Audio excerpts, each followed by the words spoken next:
Welcome to What's My Tagline, a show where we put the microphone in front of the people who are typically behind the scenes, those responsible for marketing, sales, social media, PR, and event management. Hello, and welcome to today's episode of What's My Tagline. I'm your host, Carol Flagg, and thanks for spending your time with us. I'm very excited about today's episode as I welcome good friend and colleague, Todd Eury. Todd is the founder and CEO of the incredibly successful Pharmacy Podcast Network, the world's largest network of podcasts dedicated to the pharmacy profession and pharmaceutical industry insiders. He joins me today to talk about one of my favorite topics, the evolution of podcasts and the driving factors changing how podcasters engage with their audiences. Todd, welcome to What's My Tagline. Oh, Carol, this is so special to me. This is now I can cross off my bucket. Oh my gosh, if this is on the bucket list, you need to revisit that bucket list. What's My Tagline has been a show I've followed for some time. The Christy Goad interview was wonderful. Someone who I look Oh, to in yeah. marketing. So yeah, I just love What's My Tagline and what healthcare now radio has been doing. I'm the little brother at the table over here in Pharmacy Land watching the big kids sometimes at the big table. So it's fun to be here. Oh, you're so funny. Well, it's been a long time coming, that's for sure. And I think that what we're going to be talking about today, I think it's super timely. And obviously you've been in the podcast world a long time, so is Healthcare Net Radio as part of its network.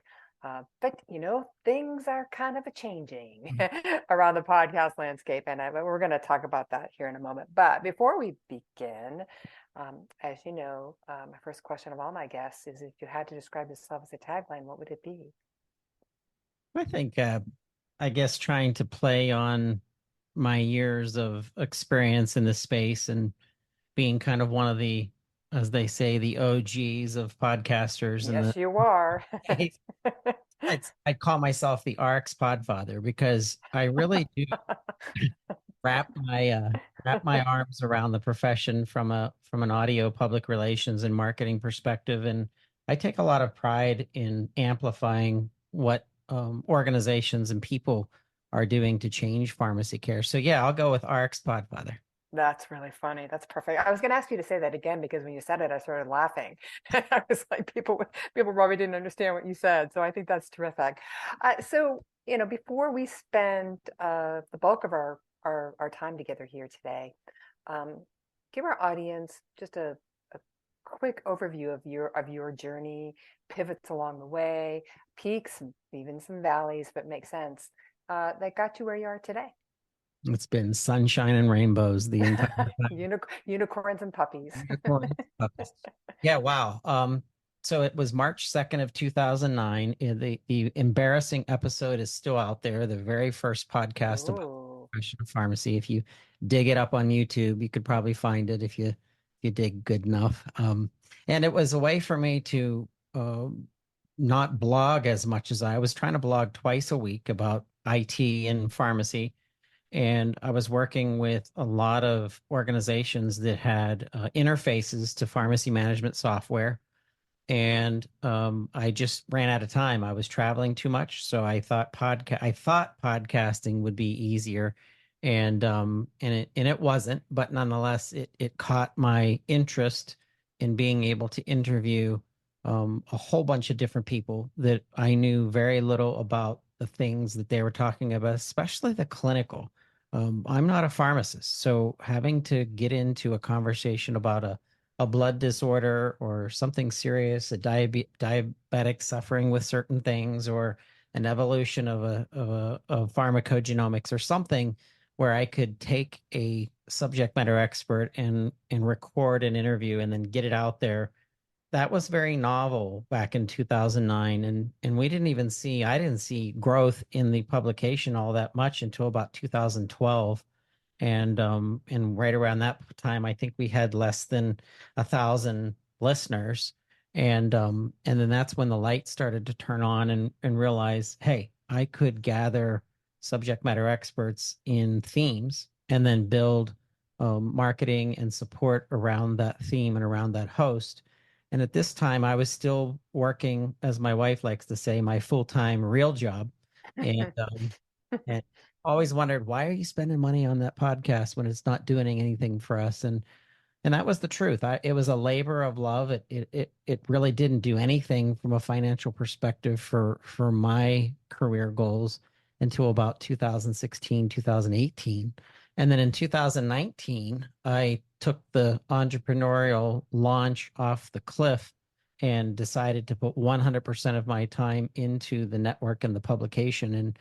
And that was a from a financial perspective, that was a hard 24 months to get that going, because back then it was hard to generate money purely in podcasting, especially in a smaller space within healthcare that was always looked at as kind of a side thought, even though we know that that's not the case now, that pharmacists are doing things that they've never done in the history of medicine up to this point. So it's been a long time coming, but now we're an international publication. We're an international network of podcasters, all tied into the profession and the realm of innovating pharmacy care.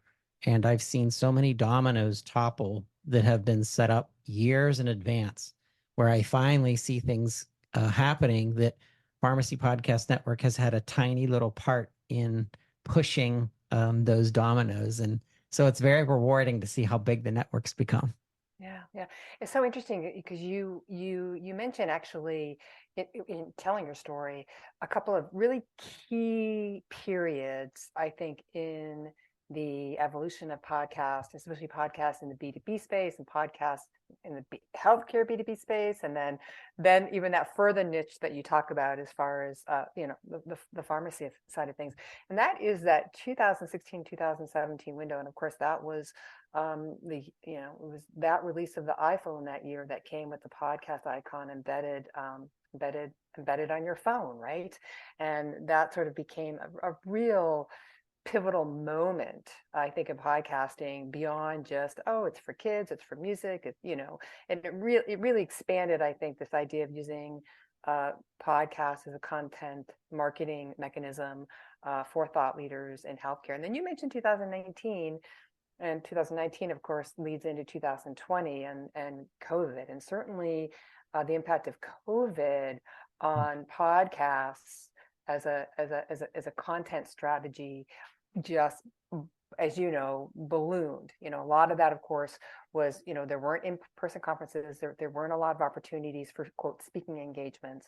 And it became a place for not only, companies and thought leaders to tell their story, but also the guests that came on their program. So, like, to me, there are these, and we experience the same thing, like these two big waves of this, journey of podcast evolution that we're talking about, and the impact that it had on our network, on your network, during the COVID years, and then coming out of the COVID years. Yeah, and it's interesting because podcasting still needs to grow up. It's still being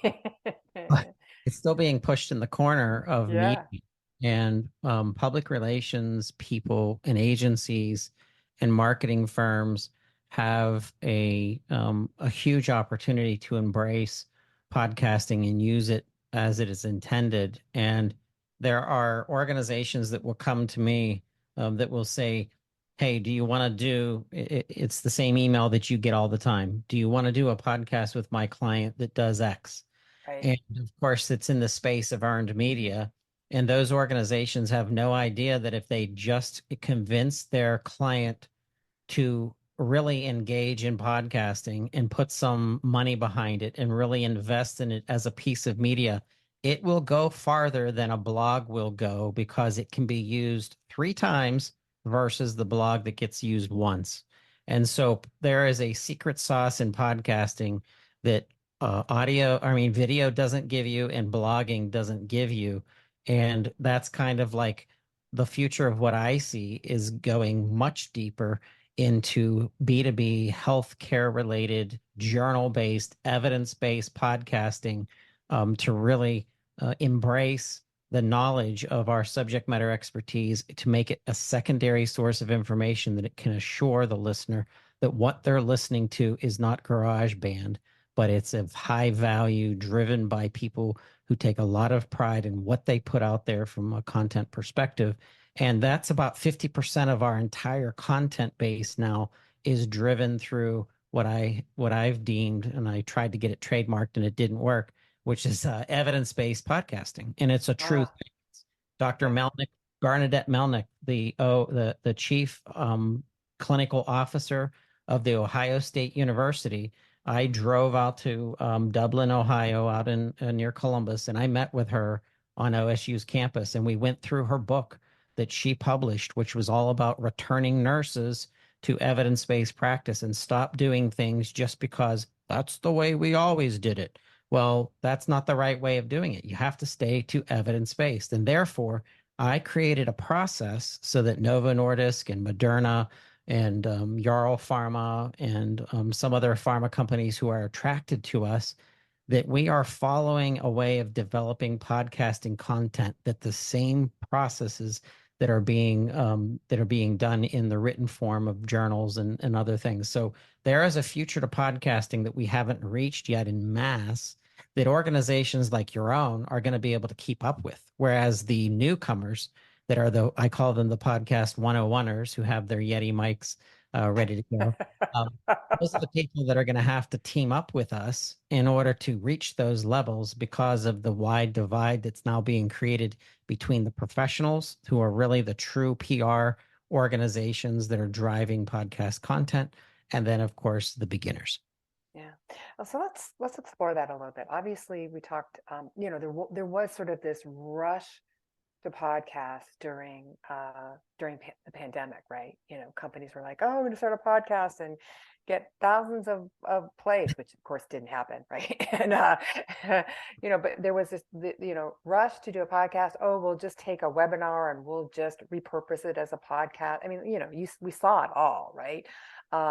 Yes, the PR agencies, earned media, you'll do a Q&A, and instead of thinking it was a Q&A in a blog or an article, it was going to be Q&A on a podcast. And there was a lot of that, and a lot of that has since, of course, kind of fallen by the wayside, right? This idea that if you're going to engage in a podcast effort, that it's always the same. Content is king, and it has to be of extreme value for people to engage with you in the work that you're doing. Absolutely, and you have to be respectful of your audience in our shoes, versus someone who's just doing a podcast on their hobby. And there's a big difference between consumer podcast and the professional consumer versus consumer versus HCP to consumer versus Right.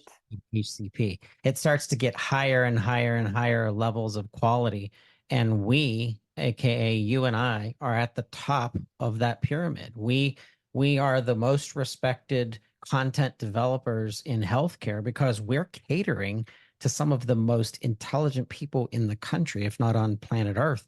And it's out of respect for them that I'm assuring that our listeners are getting the highest quality content. And if it's clinical, then we have to back it up with something that would be considered evidence-based. Right. Clinical, and even on the non-clinical side, it's still this idea of the audience that you're reaching. The content that you and I develop is for healthcare professionals, and it's delivered by healthcare professionals for healthcare professionals, right? And so it has to be equal footing, right? And the content has to speak to that degree of interest and importance. And when you talk about what you're diving into, which is evidence-based, it becomes even more critical that the content be 100% spot on, vetted, checked, and correct. Exactly. And Yeah, have people that have nothing to do with the sponsorship or nothing to do that's with right. content development to check it and be able to say, I say to them, here's a piece of content. Here's what it's about: CKD, chronic kidney disease. Here's the articles that we referenced. Here's the white paper. Here's all the data. Take a listen. Let us know if we're missing anything. 8 out of 10 times they come back and say no. Everything sounds good. pay the individual to do that double checking, and now we can deliver a piece of content to organizations and through organizations that know that this is going to physicians, it's going to pharmacists, it's going to nurses, and it's of a higher value. Now you have to take that, Carol, and you have to make it fun to listen to too. There is the entertainment value. Yes. Yeah. Yeah. Yeah. That's a Rubik's Cube every time. Yeah. Yeah. So you have to be accurate, smart, and then funny and charming to boot, right? That I don't think I check all those boxes, but I'm trying. I Yeah. don't need. I always rely on other people as the stars of these shows. It is interesting. We do have two podcasts in our network. One is that are CE and CME driven, which is fascinating to me, you know, that you can earn education credits by listening to an episode, you know, and I think that that level is kind of speaks to what you're talking about too, is that, you know, it's not just, oh, we're just going to get, you know, a host and a thought leader together and just talk about innovation. You know, I mean, we have a lot of conversations around innovation, and they vary in scope and in, you know, interest and whatnot. But when you know, when you're talking about stuff where, you know, I as the listener can then click a link and get a credit for listening to an episode, that's a whole different level, and it speaks to, I think, what you're speaking to, which is this tip of the iceberg when it comes to podcasts. Yep. Eli Lilly in 2018 sent Dr. Drab from the University of Pittsburgh School of Pharmacy and School of Medicine. They sent him to our studios. He was with us for 2.5 days. He was packed with Gatorade. He was ready to go. It was meticulous, and it was the first podcast I ever did with pharmaceutical manufacturing support. And it was because it was my first time, it took us nearly 3 months to edit 6 episodes, and it was Oh, wow. back and forth, and it was tedious. And Dr. Drab, Scott Drab, who actually passed away since, God rest his soul, he was amazing, and he had so much fun doing it. And what it did is it opened up the eyes of the people that helped to develop the content, as well as the sources of funding for the content, of realizing this can be turned into continuing education for our pharmacists and physicians. What better way to listen to something? And I always say to these wonderful people, if you're already versed in it, a podcast to refresh your thoughts and bring you the latest information is the absolute best way of getting something that you kind of already have a basic understanding of, because it is a refresher. And I'm seeing this used in study prep with a NAPLEX, which is the last test you take as a pharmacist when you get out of pharmacy school. And we have an entire series called the NAPLEX podcast. That's, once again, it's that secondary source of information to give you a very clear and concise and succinct refresher on some complex information that's out there. And I love it. I love using it as a secondary source. Yeah, yeah. Since we're talking about the evolution of podcasts, and really there's a lot of things I think going on in the marketplace today. You and I had an email conversation about, there was an update on Apple that kind of, you know, impacted a lot of people, a lot of big podcast networks, a lot of the really huge networks that sell podcast ad space. And we won't get into the details about that, but you know, Google Podcast sunsetting, and, you know, YouTube's push to actually make a pretty sizable dent into the Apples and the Spotifys of the world. So I would like to talk about vodcasting, which is so interesting because, you know, everything old is new again, right? I mean, vodcasting, the term's been around like forever, right? And now all of a sudden, I think because of YouTube's strategy for really wanting ad dollars and putting podcasts on YouTube, that this is a potential point in time where podcasters really need to be thinking about video. Yes, and we've started this about 4 years ago, where we started taking the recorded content of our clients and started giving them video that we didn't edit because they didn't have the manpower to do so. But we said, listen, here's the full video of the raw. Make sure that you edit it. Make sure that you don't put in some of the mistakes that were in there. And then, of course, we strip it and then we perfect it through all of our editing and the ahs and the buts and the commercials and the ad rolls and everything and music. And it sounds wonderful and beautiful as a piece of content for the organization. But you're absolutely right. If you are in podcasting and you are serious about podcasting, and this is more of a opportunity to develop content for our healthcare providers, start sprinkling in either through a special series or once a week or something, a video slash audio version of your podcast to build more of that reputation and that intimacy between you and your audience. Because if I'm driving in the car, I shouldn't be watching anything, but I'm listening. If I get an opportunity to say, oh, that's my tagline. That's Carol. I didn't know what she looked like. Let me go to the YouTube page and put it in there and watch an entire episode.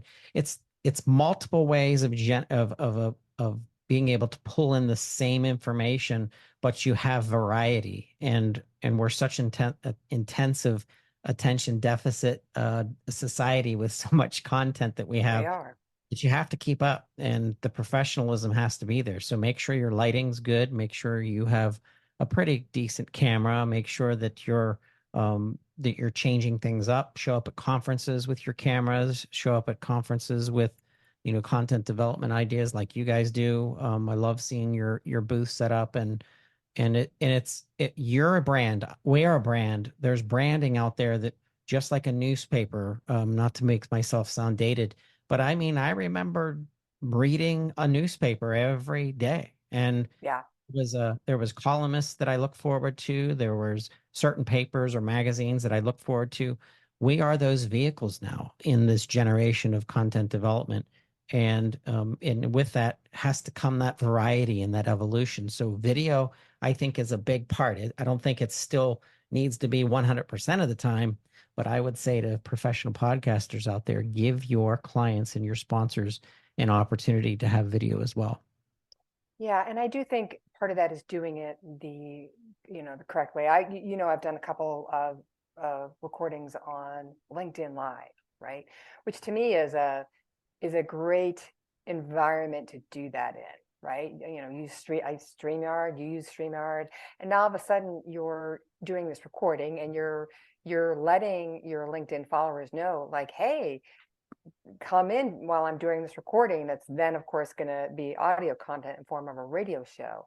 But it's sort of a unique environment, I think, to get an inside look as to what this is all about. You see people with their mics and their headphones on. It's clearly an audio experience, and the end goal is, of course, is to put it out as audio content. But you're reaching an audience that may not listen to podcasts or follow you and like you. But hey, it's really easy for them as they're working to go, oh, there's a LinkedIn Live event. Let me join right now and let me watch what's going on. Absolutely. And it's also a way of building authenticity with your audience. Yes. When you're live, that it's kudos to you for jumping and saying, hey, I'm gonna go live. I mean, that's to this day, Risk. I've been doing it for 15 years and I still get nervous when I do a live event.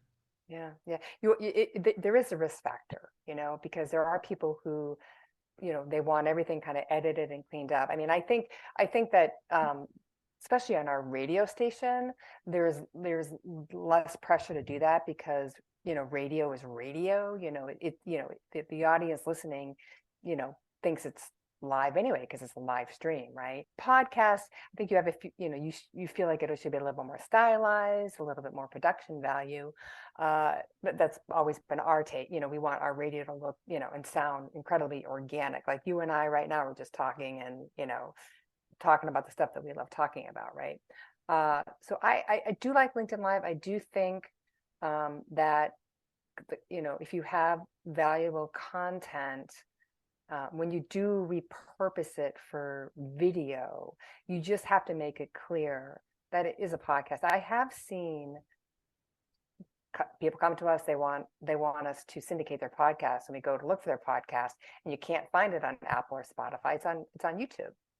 And it's already been kind of edited for the YouTube audience. And we say, well, you need to flip that around because podcast audio comes first and then take advantage of the video side. I completely agree. If we have to become the czars of HCP business podcasting, audio comes first, and that's the purity of podcasting, the high quality of audio for our joggers, our commuters, our people that are trusting us to deliver content that is of high value. And then I think the cherries on top of the meat and potatoes of it all is the video for sure. Yeah. Todd, this is a fast 30 minutes. We only have a couple minutes left. So before I kick you to the curb, although I am going to have you back, tell our audience what's next for you. What's next for you in the Pharmacy Podcast Network? So we're working on a couple of things. So conference season is here. So we're busy with conference season. We attend as press for some events and very proud that we get press passes for some very big organizations that don't give them out to everybody. We're very coveted and are proud of the passes. We do have a special project that we're working on with iHeartMedia and their Ruby division. And Ruby Oh, within iHeartMedia is a customary podcasting engine, and they're very super high quality. However, iHeartMedia leans towards the consumer. And obviously, I understand why, because they want the $1 million sponsorships versus ours, that is a fraction of that. sure. But the weakness there for iHeartMedia is they don't have an audience that you and I have, which is the guaranteed HCPs that are coming to us to listen.